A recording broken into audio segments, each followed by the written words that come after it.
Welcome back to this lecture on rendering. Our topic today is an extremely important one, that is, importance sampling.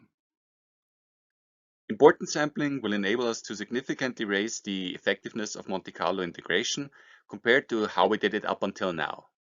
Until now, we used only uniform sampling for the hemisphere.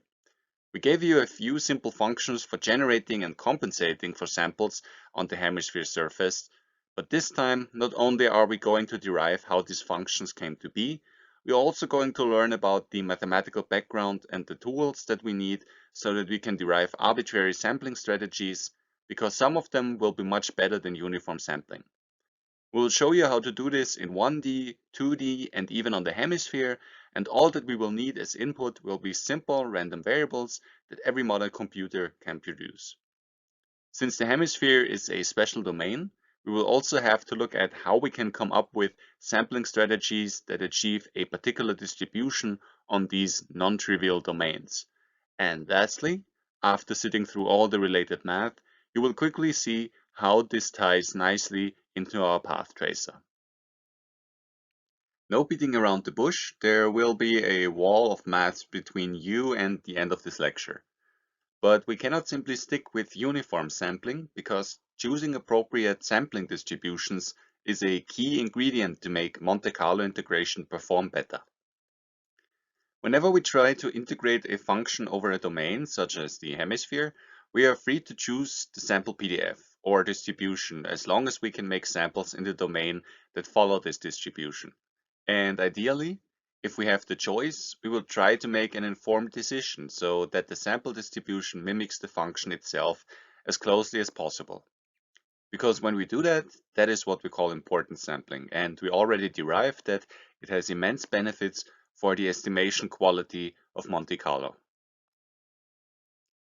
In the Monte Carlo lecture, we saw that the variance of the Monte Carlo estimator for integrating a function f of x is lowest, actually 0, when the sample distribution PDF, p of x, is proportional to the actual function we are trying to integrate.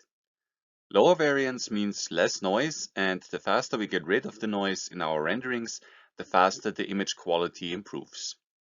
Now, if we knew what f of x was and could normalize it, then we could just use that and have an optimal distribution. But this is a paradox.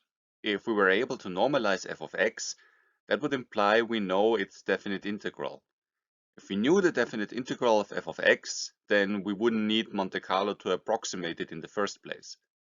To illustrate this for our special case, it means if we had perfect and total knowledge of how light bounces through a scene, we wouldn't need a path tracing to come up with an image. But in our case and many others, this perfect knowledge of f of x is unobtainable. However, we can usually make good approximations and find distributions p of x that are reasonably close to f of x. Let's see an example of how this could work. Here we have an unknown function, f of x, and we want to compute its integral in a given range, but we have no closed form solution. What can we do about it? Clearly, this is a case for Monte Carlo. With any reasonable sampling strategy, the more samples we throw at it, the better our approximation will get. But hold on, the shape of this function actually looks quite familiar. There are a few fluctuations in it, but its base shape is actually very close to x squared. We already did Monte Carlo integration with uniform sampling, so we may now as well try our hand at using something else. We are going to go ahead and try to compute the integral of the function in two different ways. Once with uniform sampling, and once with a strategy where samples are distributed proportionally to x squared. Let's see how the versions compare. Here we see up top the two invocations that we did in Python to launch the process. Both methods integrate in the range from 0 to 100, and both get to use a varying number of samples to do so. On the right, we plot what result the two methods come to with each given number of samples n. Clearly, both methods converge to the same result, around 1700. But the method that uses importance sampling got there much quicker. Imagine how much we could improve our rendering procedures if we could also make our Monte Carlo integration that much more effective. Let's see how we did that in code, and maybe this is all straightforward and we can reproduce something similar immediately. Okay, the main loop looks okay. This is just a basic Monte Carlo integration procedure, which takes a method for generating samples and then sums them up, weighted by the PDF, and eventually computes the mean. We saw this quite a few times already, but what's interesting here are the functions we are passing in for sampling according to x squared.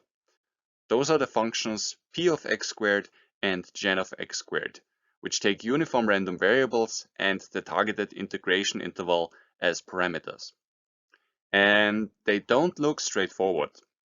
The computations in them are not too complicated, but the question is, why do we cube the ranges of the integration interval?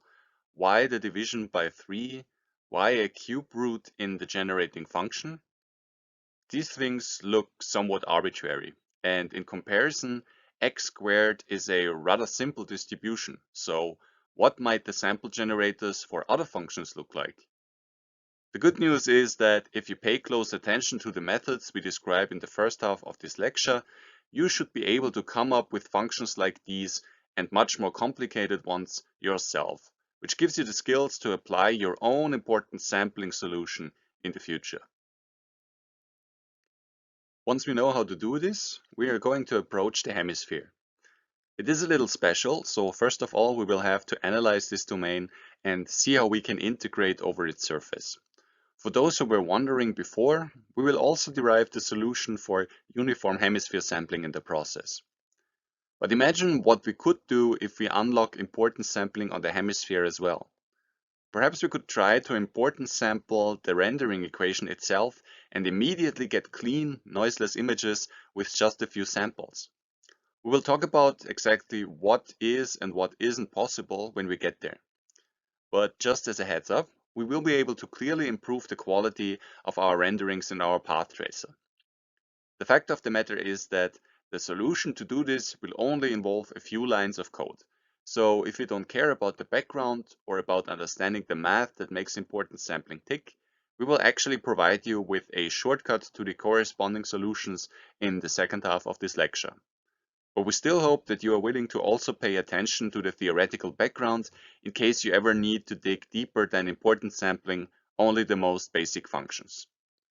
Okay, let's get to it. Here we have today's roadmap. We will begin by looking at some of the background that we need, talk about the PDF again and related concepts, which will lead us directly to the inversion method. Once we have seen how the inversion method can be used to make samples from arbitrary distributions, we will try to make them not only for 1D and 2D functions, but we will also see how we can sample a more demanding domain, that is, the unit disk. We will do this in two ways, once with geometric reasoning and once with the formal method for transforming samples between Cartesian and non-Cartesian domains. After we have mastered the unit disk, we will dare to move on to the hemisphere and derive the solution for uniform sampling in this new domain. Finally, we will combine the inversion method with the transformation of samples to achieve importance sampling on the hemisphere, and we will look at a concrete example for exploiting it in a path tracer to improve the image quality. First off, we will look at some basic concepts that we need. Then we will introduce the CDF, the cumulative distribution function, and drill down into the formal definition of the PDF, which we have already been using. But before we can do this, let's start with a quick recap of random variables.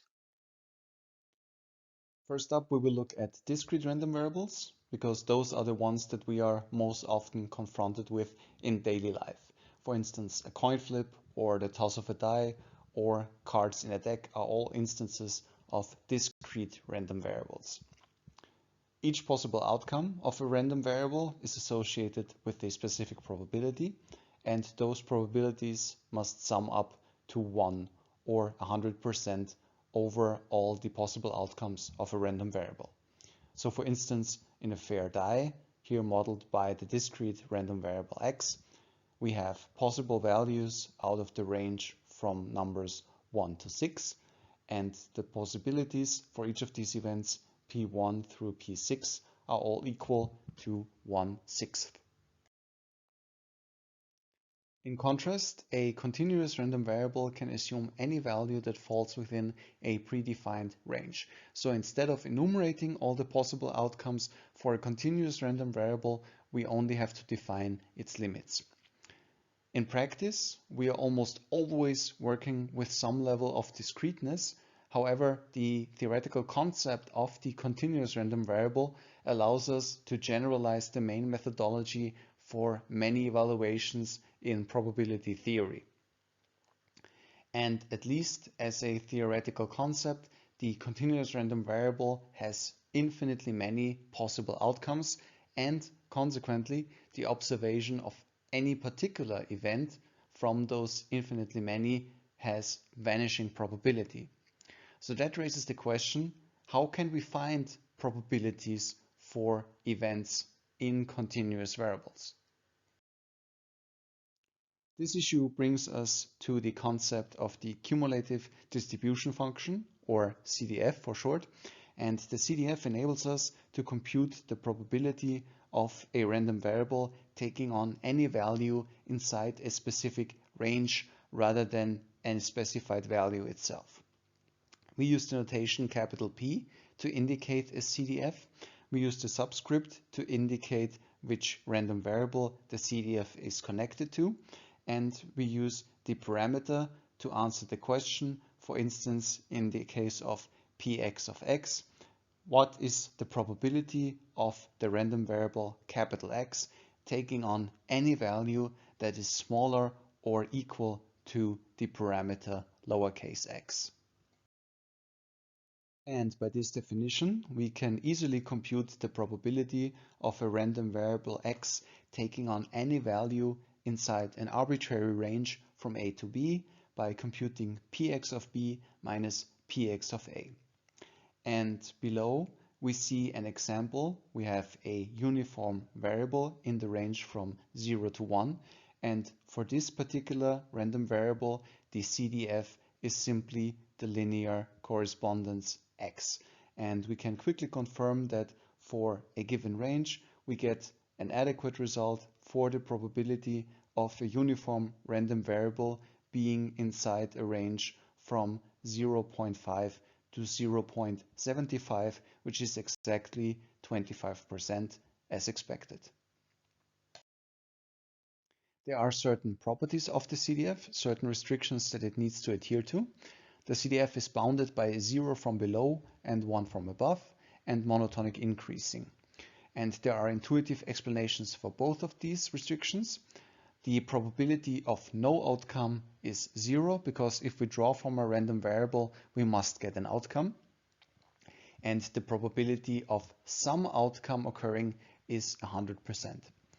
And regarding the monotonic increasing property, if we look at a die, then rolling a number between 1 and 6 cannot be less probable than rolling a number between 1 and 5. So if we have a set of outcomes and their cumulative probability is some value, then adding an additional event to the set cannot decrease that value.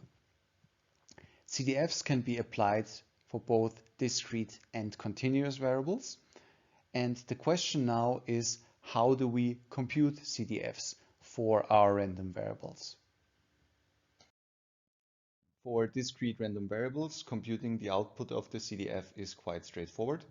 If we have a discrete random variable x with a given limit and associated probabilities for every event in that limit, then we can easily compute the cumulative probability of a given value x by simply summing up all the probabilities of values smaller or equal to x. For continuous random variables, we cannot do the same thing because we cannot enumerate all the possible outcomes of a continuous random variable. This is where the probability density function, or PDF, comes in. And the PDF is the derivative of the CDF. For a given PDF, we can find the CDF by taking the indefinite integral of the PDF. And also, if we need to compute the integral over the PDF for a particular range, then all we have to do is compute the two outputs of the CDF for the lower and upper limit and then subtract the lower from the higher. The PDF must be positive everywhere, and there's an intuitive reasoning behind that. A negative value in the PDF would mean that we can find a range AB in the CDF such that for that range we get a negative probability, which is impossible. The output of the PDF for a corresponding random variable can be understood as the relative probability of that random variable taking on that value. For instance, if we have the output of the PDF for a given value A that is twice as high as the output of the PDF for another value B, then it means that the associated random variable is twice as likely to take on the value of A than it is to take on the value of B. A few notes about the PDF. Its notation may look like we are referencing probabilities, but the outputs of the PDF can exceed 1. So it's not a classic probability in that sense. However, for both discrete and continuous random variables, this means that we can write P of x to describe the distribution of their output values, even though we're talking about probabilities in one case and the PDF in the other. So in summary, if we have a continuous random variable with a known integrable PDF, we can compute the CDF by taking the integral of the PDF and thereby find a way to compute probabilities of a random variable landing inside given ranges. The question is, how does that help us in the long run to arrive at our goal, Monte Carlo integration? This brings us to our next big topic in today's agenda, that is the inversion method. We will see how incredibly useful the newfound knowledge about the CDF is and how we can use the inversion method to exploit it and let us perform important sampling with a wide range of target functions in 1D and 2D. But there is a very practical application for this, because by discovering the CDF, we have found a powerful new tool for creating random variables with custom distributions. And this is due to the fact that the CDF is often invertible, and that means instead of analyzing a random variable and finding its probability density function, we can instead define a desired distribution or probability density function and then compute the corresponding random variable whose outputs will behave accordingly. And the rationale behind this is that since the CDF is monotonic increasing, we can find a unique value of the outputs of the CDF for every input that we take.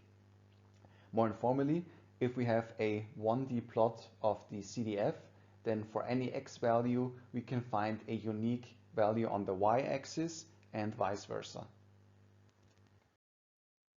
So our first big goal will be to generate samples for custom-made random variables from a distribution, an input distribution that we can easily obtain in a computing environment.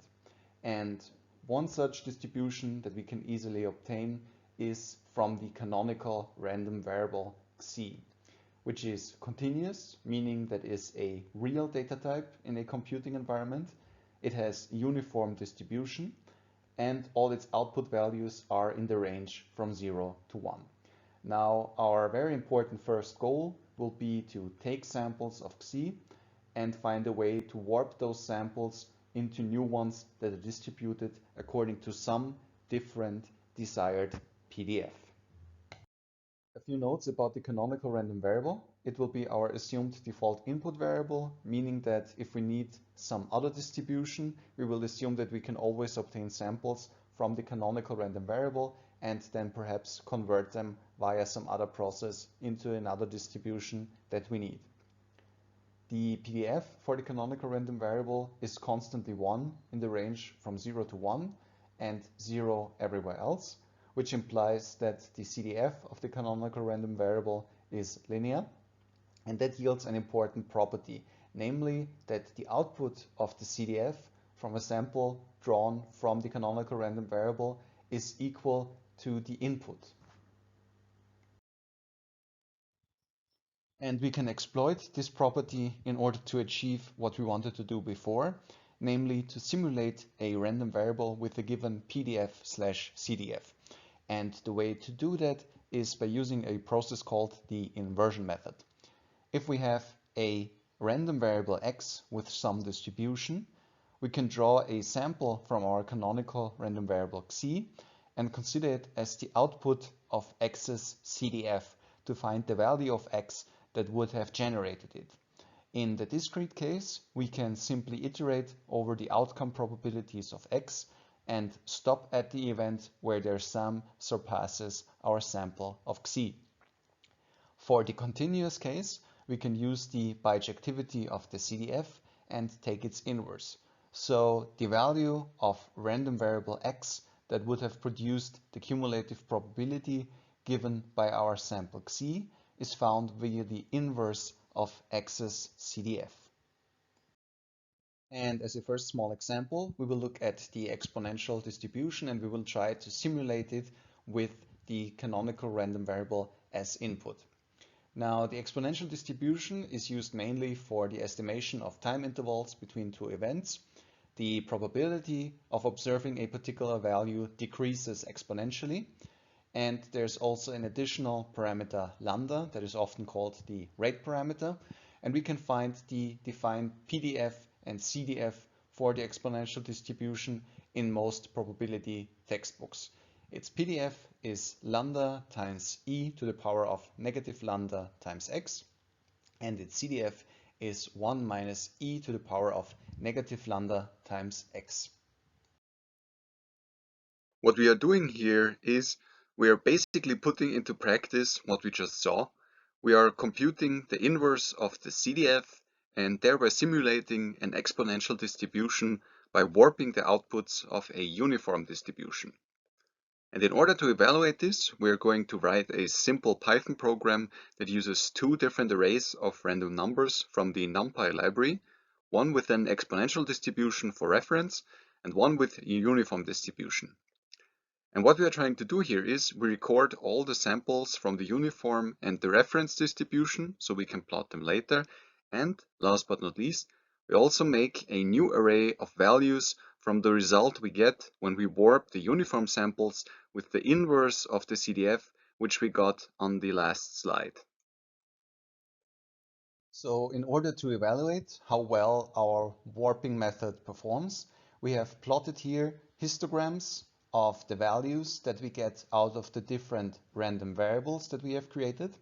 We have in the upper right hand corner our reference, that is a variable that was created with an exponential distribution by the C++ standard library.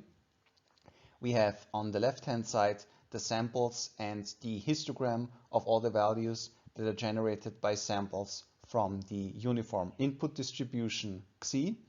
And we have on the right lower the outputs that are generated by our warped random variable from the uniform inputs.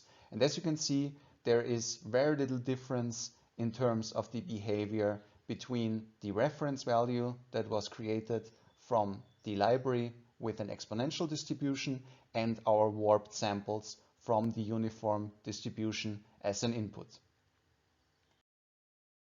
So now that we saw that we can simulate individual random variables from their PDFs, let's move on to two-dimensional space.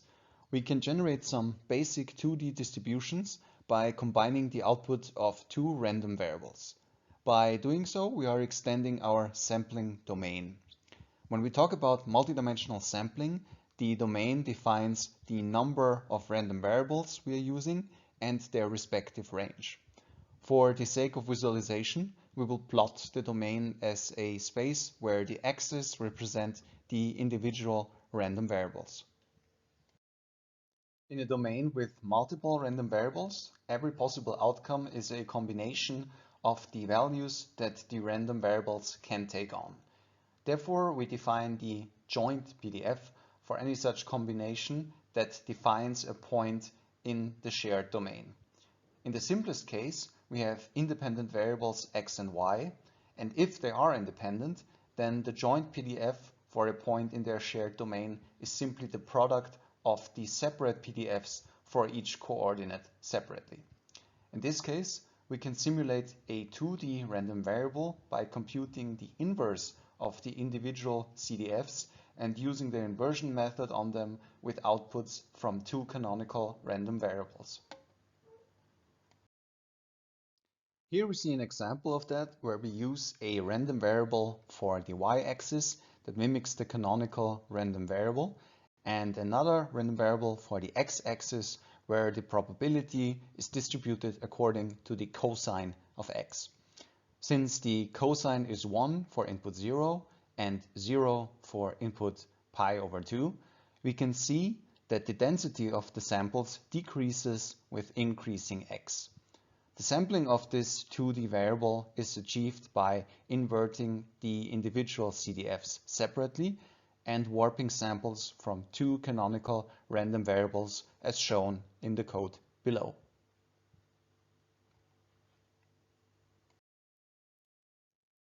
Here we have another small example with variables x and y, both in the range from 0 to 1, and for both variables we are using the same linear PDF. Again, we can sample this distribution by computing the CDFs, inverting them, and using samples from different canonical random variables as input. It may be difficult to tell visually, but the joint PDF tells us that there are approximately 4 times as many samples in the upper right corner than there are at the center of the plot. So let's try a little variation on the last setup, and instead of having variables in the range from 0 to 1, we actually want them to replicate the behavior of a linear PDF in the range from 2 to 4. And this means that we would see a smaller change in the density because the relative growth of the function in that range is smaller. So if we go and apply the same recipe as before with a different range, then nothing happens. If we plot a higher range, then we see that the samples are the same as before, which is no surprise because our CDF and inverse CDF are also identical to the ones that we got before. So apparently we are missing some crucial steps if we want to apply the inversion method to arbitrary setups with arbitrary ranges. So let's look at the missing steps right away.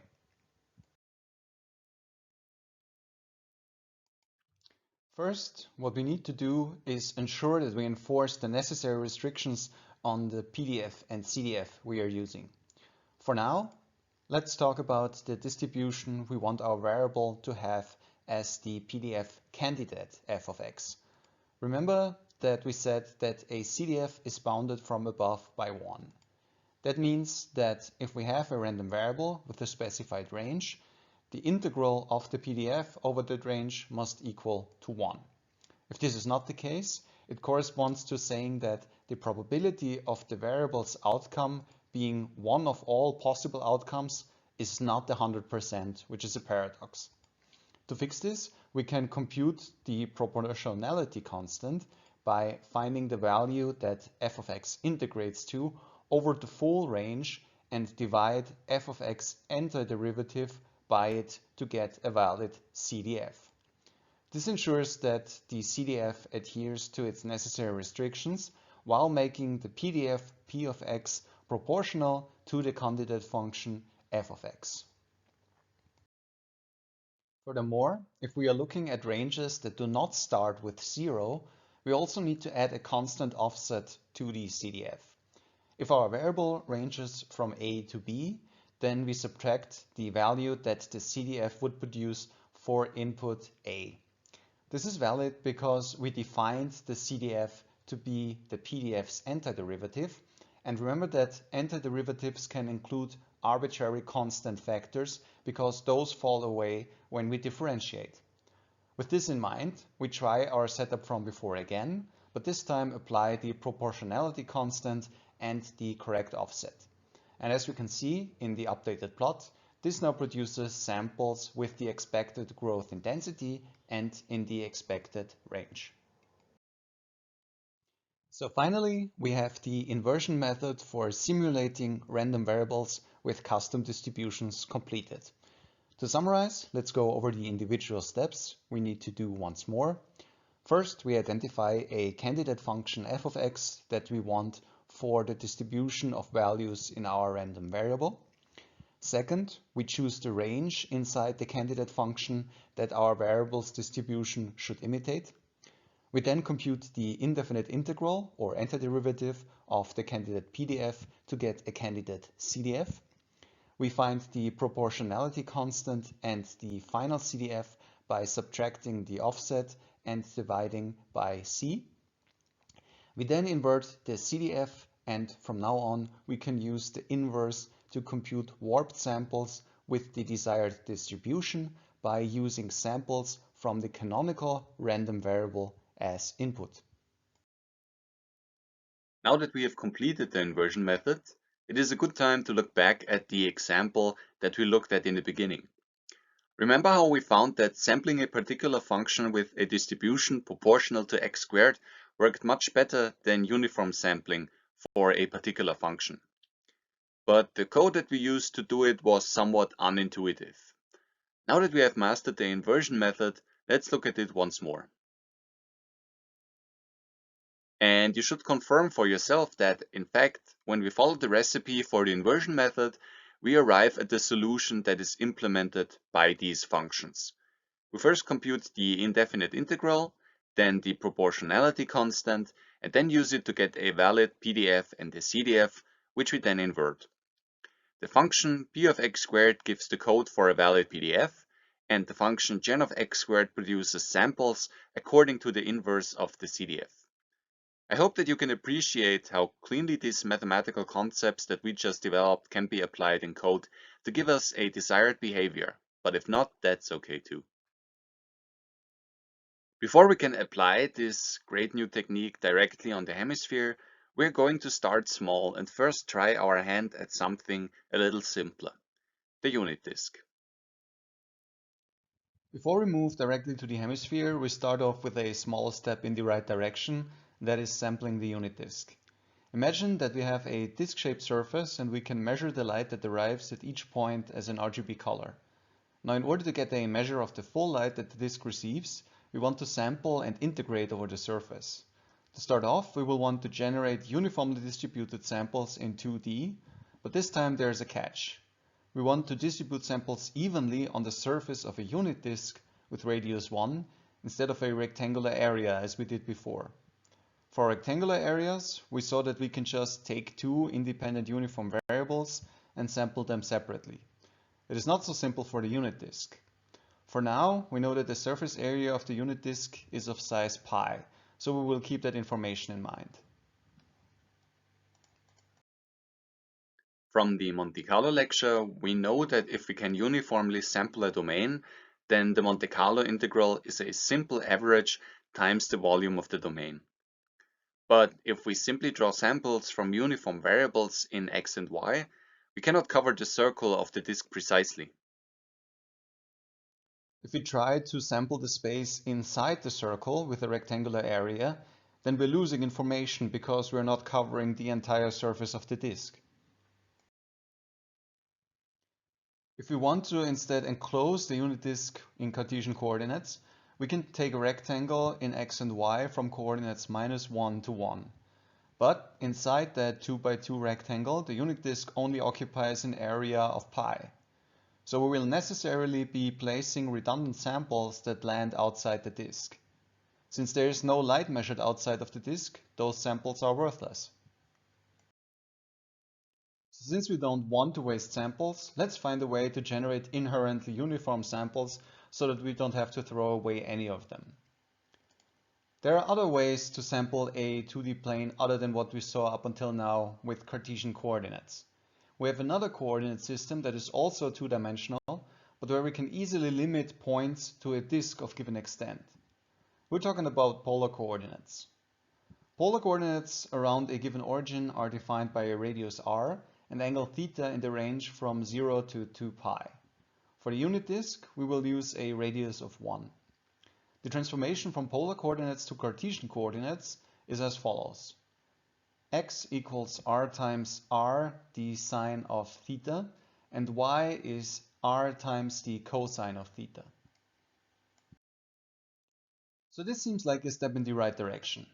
Let's just try to generate uniform samples in polar coordinates, where samples can be naturally limited to a disk by a maximum parameter for r, and then convert them to Cartesian coordinates to get points in x and y. Let's try this right away. And below you have an example of how this could be realized with just a few lines of C++ code. Except the result that we get is unfortunately not exactly what we wanted. Uniformly distributed samples in polar coordinates are not also uniformly distributed in Cartesian coordinates. Since we wanted to sample the surface area uniformly, this distribution will not do because samples clump together at the center. And as we saw last time, if we treat a non-uniform distribution as if it were uniform during Monte Carlo integration, we will get the wrong result for our integral. So how do we fix this? You can pause the video here and take 5 minutes or 10 to try and come up with a solution for yourself if you like. Okay, so let's take a step back, think about the issue again, and try to solve this smartly. We know that the area of a disk is r squared times pi. Consider a sample budget of n samples and try to distribute them evenly over the surface of the disk. If we interpret the disk as many slim concentric rings of width delta r, then the inner j rings up to radius j times delta r should contain rj over r squared times n of the grand total of n samples that we are using. We can invert this figure to find that if we want to distribute samples uniformly along the radius, then the ith sample should lie in the ring that covers the radius r times square root of I over n.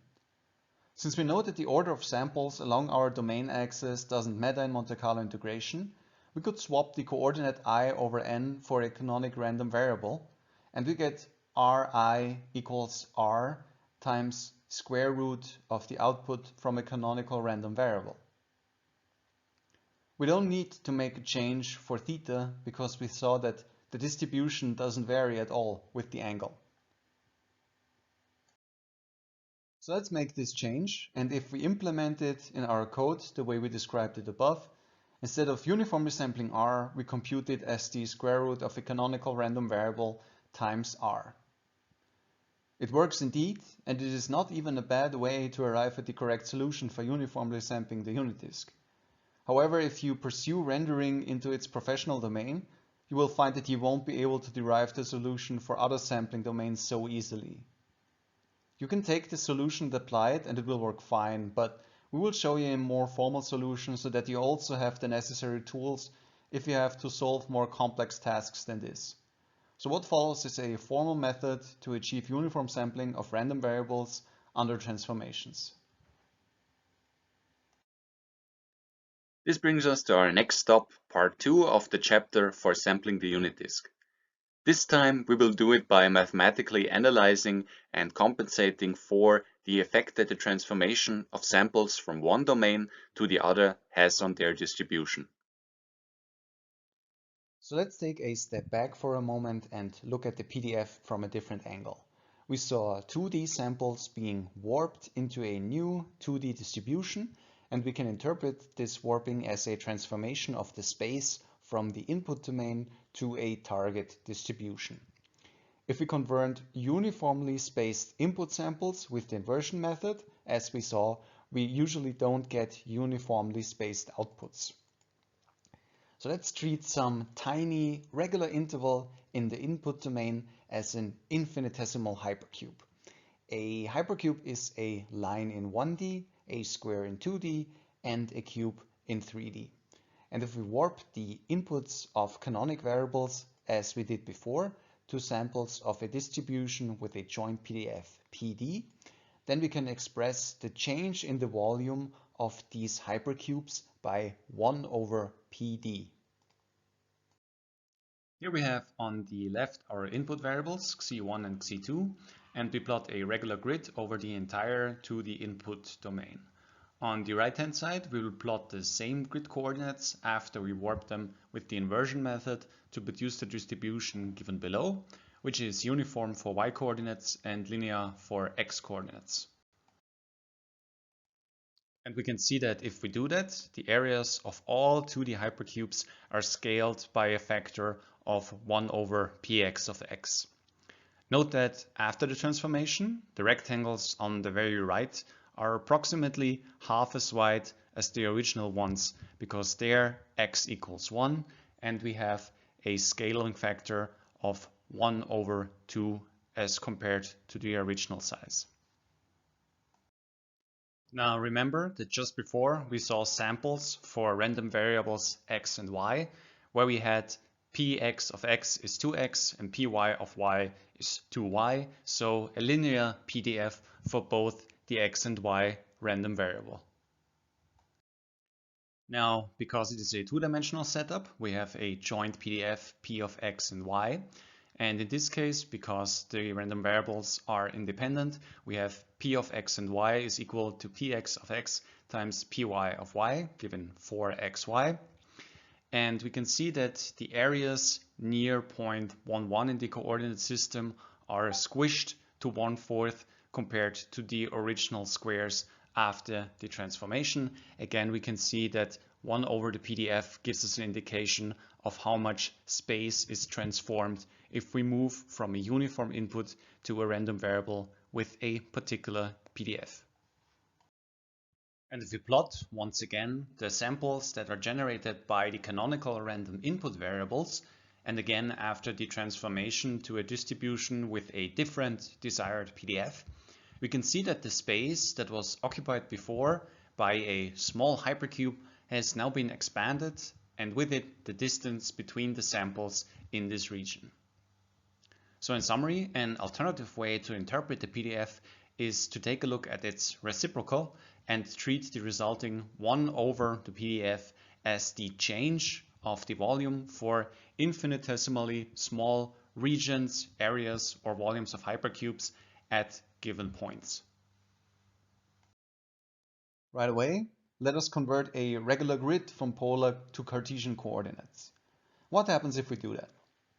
We can see that some squares in the grid are squished together while others are expanded, depending on where they are in polar coordinates. Remember when we interpreted the reciprocal of the PDF as a transformation of hypercube volume? So we can see that the transformation from polar to Cartesian coordinates seems to have a clear effect on the PDF. And we can make this even clearer. The PDF of an unknown sampling procedure is actually quite easy to visualize. All you have to do is subdivide your domain into bins, generate a number of samples, and then count how many of them end up in each bin. Optionally, you could normalize the counters to get the actual density values for each bin. Note that by making it discrete in this way, what we see is technically a probability mass function now rather than a probability density function. But for an infinite number of bins, they are the same.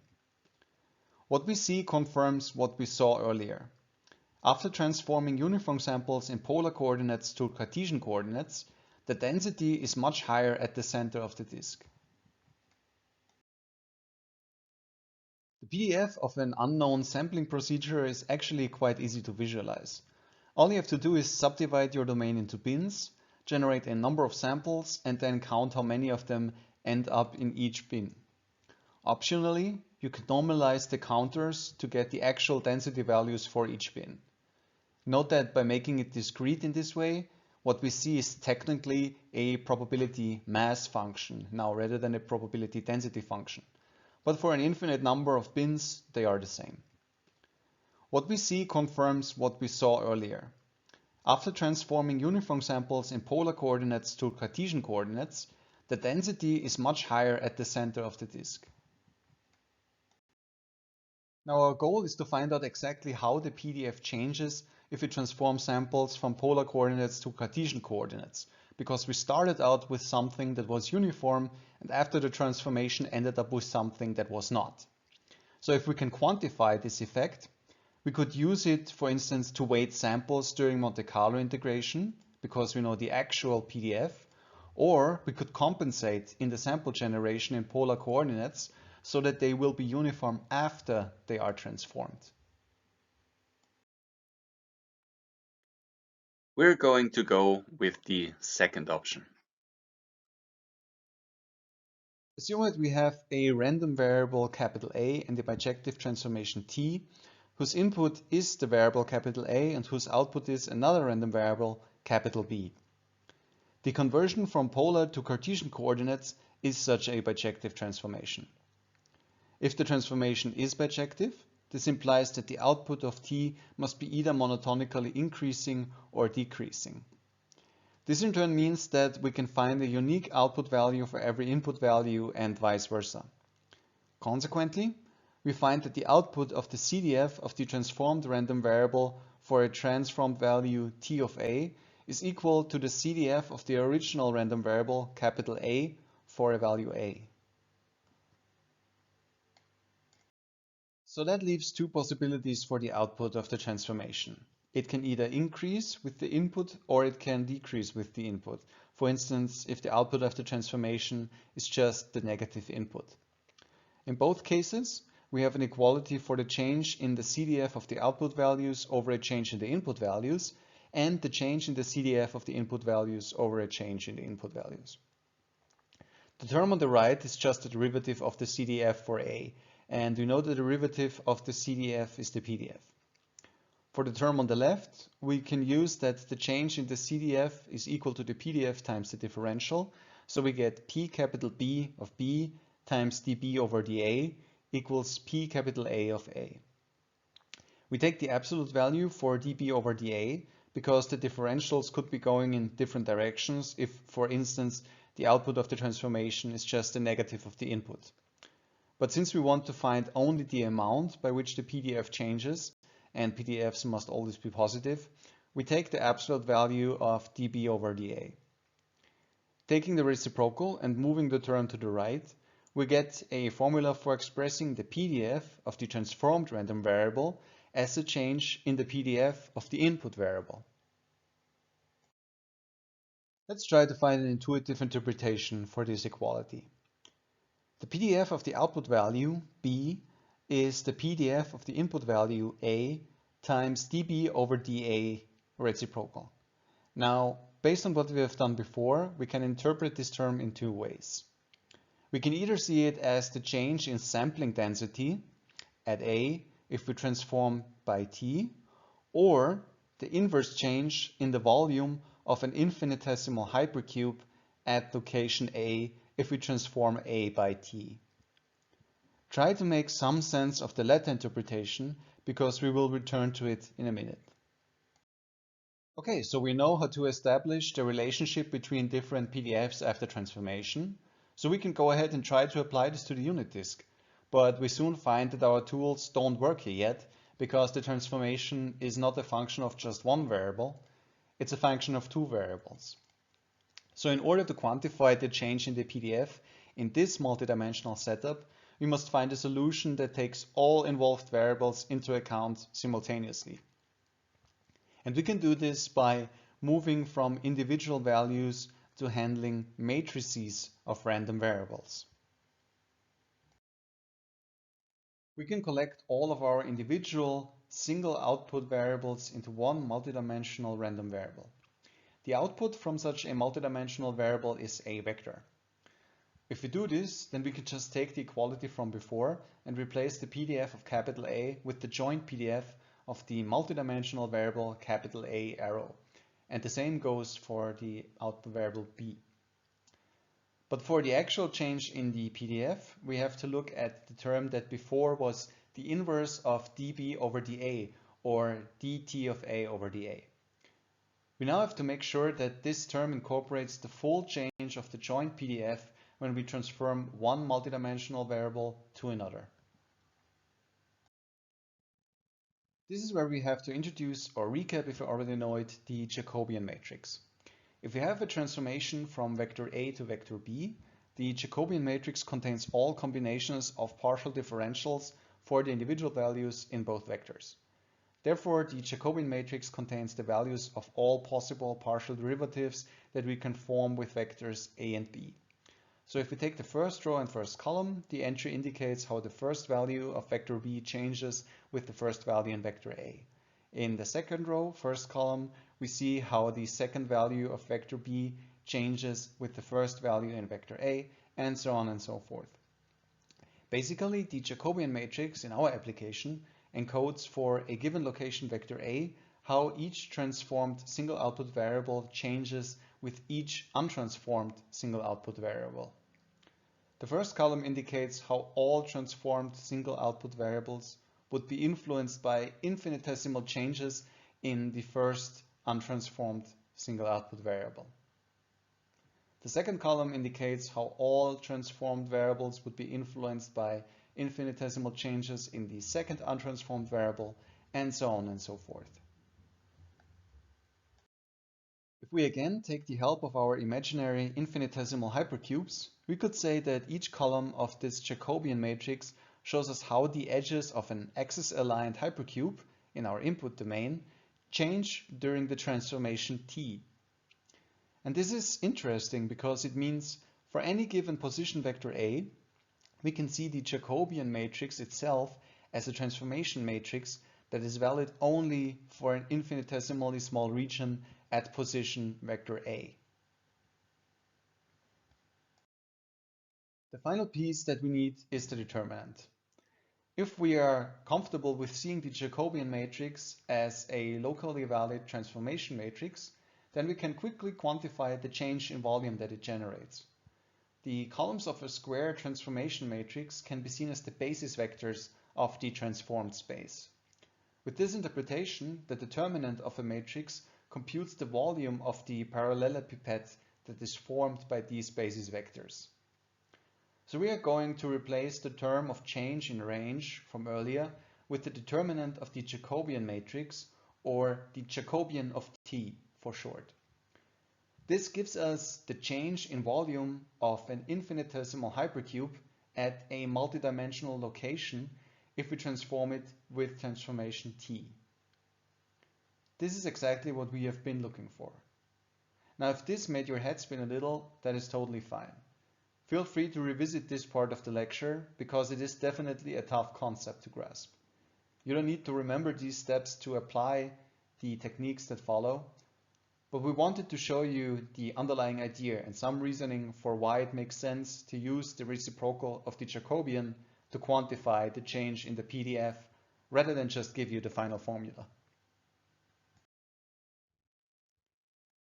Returning to the unit disk, let's see if we can now measure the change in the PDF caused by the transformation from polar to Cartesian coordinates, this time with multidimensional random variables. We can easily find the Jacobian matrix of the transformation by computing all partial derivatives, and if we take the determinant of the resulting matrix, we get radius r. So we have equality, the PDF of x and y is equal to the PDF of r theta over r, or p of r theta is equal to r times p of x and y. What this tells us is a uniform density distribution in Cartesian coordinates x and y must be proportional to r in polar coordinates r theta. The last challenge we need to face is the correct sampling of a joint PDF. Until now, we only saw distributions from independent variables. We knew their individual PDFs, so we could simply invert their CDFs and sample them separately. But this is an assumption that we should not make in general, and there is a proper way to do it that only requires a little extra effort. In the case of two variables and given their joint PDF, we can do this as follows. We first compute the marginal density function of one of the variables and then the conditional density function of the other. We will use these marginal and conditional density functions instead of the PDFs for individual variables, because that is only guaranteed to work if they are independent. But the steps we need to perform on them are the same as before. Integrate them, invert the indefinite integrals, and use them for sampling. If we do this, it basically equates to a procedure where we first sample one of the random variables and then sample the other, because the second variable sampling might depend on what was returned by the first, hence conditional. How do we get these marginal and conditional density functions? We will look at the case for two variables here. You might have heard about marginal probability already. If you have multiple variables that define your outcome, the marginal density function of a variable is the probability density function for that one variable alone. We don't care about the values of the other. So for example, if out of all possible combinations of x and y, we have a 50% chance of seeing x equals 1, then the marginal density function for x based on p of x and y will be 0.5 for x equals 1. You can also see a variable x's marginal PDF as the function that tells you the average density at a given value of x over the entire range of the other variable. There is an easy way to get a closed form solution for the marginal PDF of a variable, and that is by integrating out. We do this by integrating the joint PDF over the full range of the other variable. The rules of probability tell us how we can get the conditional density as well. That is the probability of seeing a certain value y for a given value x. Once we have the marginal density function, computing the conditional density function is easy.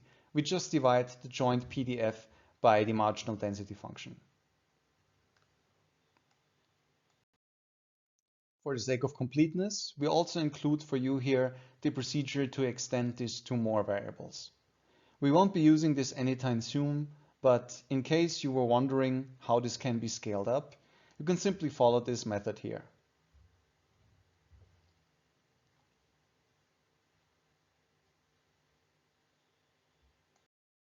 Okay, finally, let's apply all that we have learned and find a formal solution for uniformly sampling the unit disk.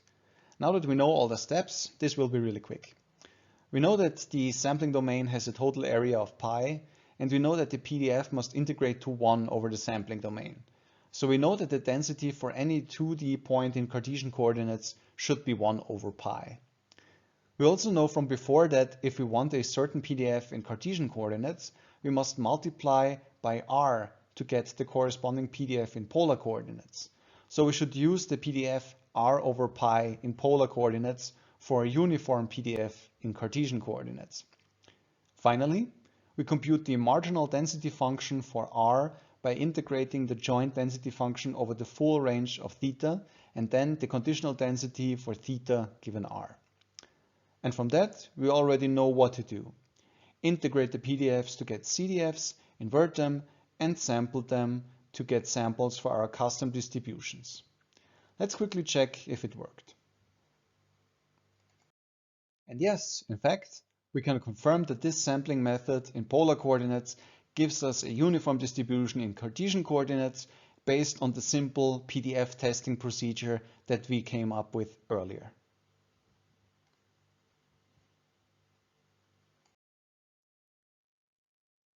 So this is not really a surprise. The solution is exactly the same that we had before, but now we can confirm that both versions are equally correct. Something else that we can confirm now, even though we computed the conditional density of theta, it didn't actually change anything. We are still sampling uniformly from 0 to 2 pi, as we did when we first tried sampling the unit disk. But in more complex setups, this may not be the case. So it's best to stick with the procedure and compute the marginal and conditional density functions whenever you try to enforce a particular sampling strategy after a transformation. The final integral over the disk is just a formality because the samples are uniformly distributed over the area and we are integrating over the area. We can use the simpler Monte Carlo integration, which is just an average of the sampled RGB colors times the domain size pi. Okay, that was quite a ride. But the good thing is, this was the final mathematical tool that we need to learn about. From here on out, it's basically just repeating and applying things we already know when we get to our next important stop, sampling the hemisphere. Now that we have mastered the unit disk, let's move on to the unit hemisphere. This is what we wanted all along, a way to integrate functions over the hemisphere surrounding a point in the scene to find out the total amount of incoming light. So instead of integrating over a planar area, we will now be integrating over the surface area of the unit hemisphere or directions in 3D of length 1 omega. But sampling in 3D space with the restriction that all vectors and positions must be of length 1 would be kind of awkward. We would have to throw away all the samples that don't land exactly on the surface of the sphere. So instead we are going to use a space where the surface of the sphere is a natural shape to get. And for that we use spherical coordinates, which are defined by a radius r and two angles theta and phi. Like with the unit disk, we have a transformation from one sample space to the other. The bijective transformation from r, theta and phi to x and y and z is something that we can easily find in a mathematical textbook. So we will use it to transform spherical samples into vectors. Again, we will look for a way to find a sampling strategy with geometric reasoning before looking at the formal method. We can define an infinitesimally small piece of surface area on the unit hemisphere for each direction vector omega. Each direction can be uniquely identified by spherical coordinates theta and phi. On the unit hemisphere, r always equals 1, so we can ignore it for now. So let's assume we want a solution for the integral over the surface of the hemisphere. How can we write this as an integral over theta and phi? Again, if you want to, take 5 minutes and try to come up with a solution if you care to. Remember that instead of a planar surface, we are now integrating over the curved surface of the hemisphere. First, let's define our setup. We have a planar surface that the point in the scene and the hemisphere rests on. The surface is a normal and the hemisphere is oriented around it. So the range of theta from normal to parallel covers exactly pi over 2 radians. Since phi covers a full circle, its range is from 0 to 2 pi. Again, we will try to disassemble the curved surface of the hemisphere into smaller parts that we can easily analyze, and then put them back together again. Let's assume we split the surface of the hemisphere along theta into ribbons of width delta theta. We keep splitting the ribbons and therefore delta theta gets smaller and smaller. In the beginning, the upper edge of each ribbon will be slightly shorter than the lower one, but the more we split, the smaller this difference becomes. If we split the ribbons infinitely often and delta theta goes towards an infinitesimally small number, this difference goes away completely. So after this many splits, the area of each ribbon is equal to its length around the surface times an infinitesimal delta theta. We can find the length of each ribbon by projecting it down to the ground. Using some basic trigonometry rules, we can then find the length of the ribbon as the circumference of a circle with radius of sine theta. The length of each ribbon covers the entire domain of phi, all the way around the hemisphere's normal. Also, we don't have a reason to expect that the surface area of the hemisphere changes between different angles of phi, so we can assume that the integral over phi is uniform. So if we want to write the found length of a ribbon as the integral over phi, we can simply make it range from 0 to 2 pi. That cancels out the 2 pi in the length of the ribbon, so all that we are left with is sine of theta. And with that, we already have the final integral over the hemisphere with respect to theta and phi. Now we have derived the integral over the hemisphere for theta and phi, but actually it is also valid for any arbitrary small region on the surface of the hemisphere. Let's look at an area on the hemisphere surface, delta omega, that we want to integrate over. We compare an integral over surface points omega with the integral with respect to theta and phi that we just derived.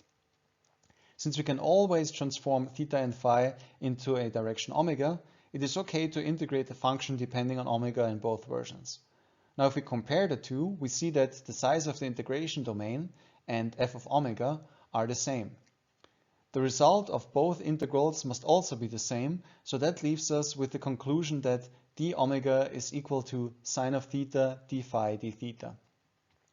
Last time, we showed that if the transformation of a random variable is bijective, the result of the transformation is again a random variable and their CDFs must be equal. That means that their PDFs multiplied by the differentials must also be equal. So we can combine the equalities on this slide to get the relative difference between PDFs in spherical coordinates and over directions omega. Concretely, we find that if we want a particular PDF for our directions on the unit hemisphere, we must multiply by sine of theta to get the corresponding PDF for sampling in spherical coordinates. You can see that this is not as intuitive as perhaps our solution for the unit disk was, so it might have taken you quite a while to arrive at this on your own. Luckily, we have our formal way of doing it, and this is now much shorter. We use the transformation from spherical coordinates to points on the unit hemisphere. We have x is r times sine of theta cosine of phi, y is r times sine of theta sine of phi, and z is r times cosine of theta. If we compute the Jacobian of this transformation, we get the factor r squared times sine of theta. So we know that if we want a particular PDF for the distribution of points on the surface of the hemisphere, we must multiply this distribution by r squared times sine of theta for sampling in spherical coordinates. Notice that on the unit hemisphere, r is 1, so it has no effect, and we can ignore it moving forward. And that's it. The rest is now strictly by the book.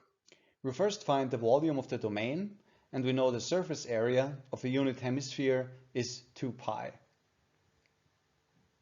So that means a uniform distribution over points on the unit hemisphere would need constant density 1 over 2 pi. We just saw how to convert a PDF for points on the hemisphere into a PDF for sampling in spherical coordinates. So we convert the PDF by multiplying with sine of theta.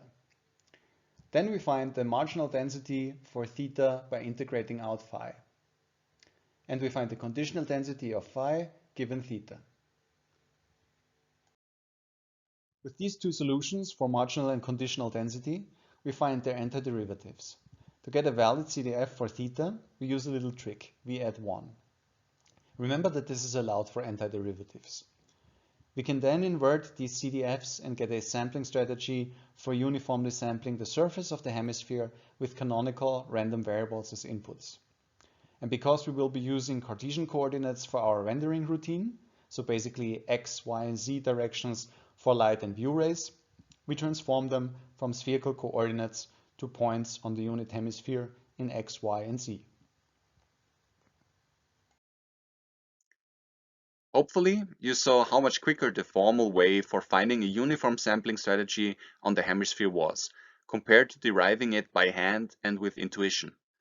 This is what today's agenda was all about, getting comfortable with a method that allows you to generate samples with custom distributions in a non-trivial domain. And in the future, if you ever go beyond the hemisphere, you will be able to apply this technique by following the steps without having to derive it for every individual case. But for now, let's use them for what we came here for: important sampling for path tracing. Like we did so many times already, let's look at the reflection part of the rendering equation. Once again, we will consider only diffuse materials for now. That way, when we are at a hit point and generate a new sample for integrating the function for reflected light f of x from all directions of the hemisphere, we know exactly what terms we are dealing with. We have the BRDF, which is a simple constant factor for the diffuse materials we looked at so far. We have the cosine, which is easy enough to predict because it depends only on our choice of omega, but the tricky part is the incoming light itself, because as we know, that is an infinitely recursive function. And that is what makes it so difficult, because this infinitely recursive function is dependent on every single shape and every single material in our scene, and how they all are arranged relative to each other. Clearly, we can't make an exact guess what f of x looks like.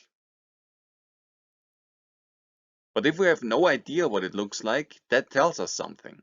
It tells us that without additional information, light has an equal chance to come from all directions. So let's just assume a constant factor k that represents uniform incoming light from all directions. With that setting, where we assume constant incoming light and a diffuse BRDF, the shape of the resulting integrand is only dependent on the cosine of theta. This brings us actually to the primary method of importance sampling the hemisphere for diffuse materials. For importance sampling, we want our distribution to mimic the shape of the actual function we are integrating. And if that shape is only influenced by the cosine, then what we need is a sampling distribution that follows the cosine of theta over the hemisphere. The cosine is, of course, highest when the input is 0, which in our case means more samples would be distributed close to the apex of the hemisphere, or in other words, they would focus around the surface normal. On the bottom right, we see two different sample distributions on the hemisphere, one with uniform distribution, the other with cosine. Note how with cosine-weighted sampling, they are much denser around the normal, and how they fade out towards the edge of the hemisphere. In the first half of this lecture, we learned about the inversion method to make non-uniform distributions in simple domains. In the second half, we learned about how we can achieve a desired distribution in a non-trivial target domain. Now it's time to combine the two. We will actually not derive the exact steps.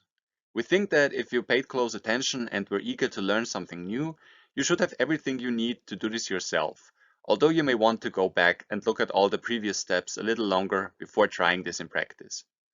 But all that is required here is create a PDF candidate that is based on the cosine of omega, and then make sure that you can achieve this distribution on the surface of the hemisphere when you actually draw your random inputs in spherical coordinates.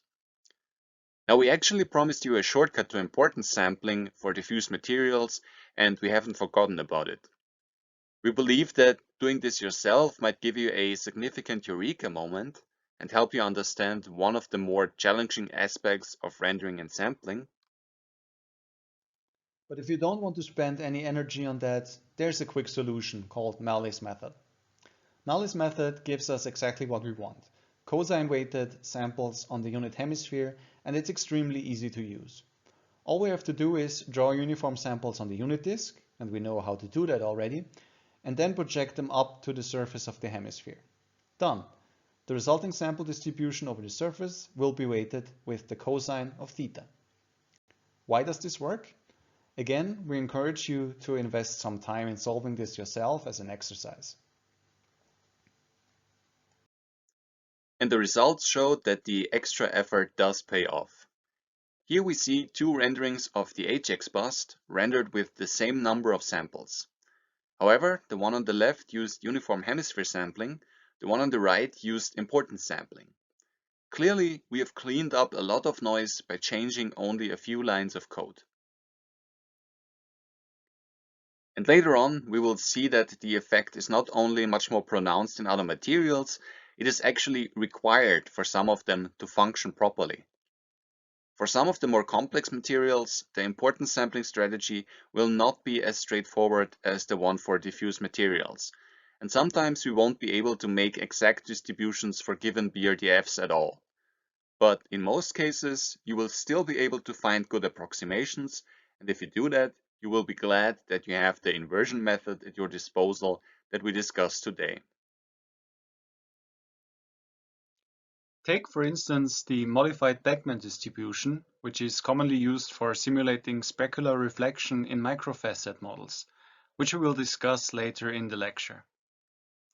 Here we have given you the distribution function parameterized by theta and phi.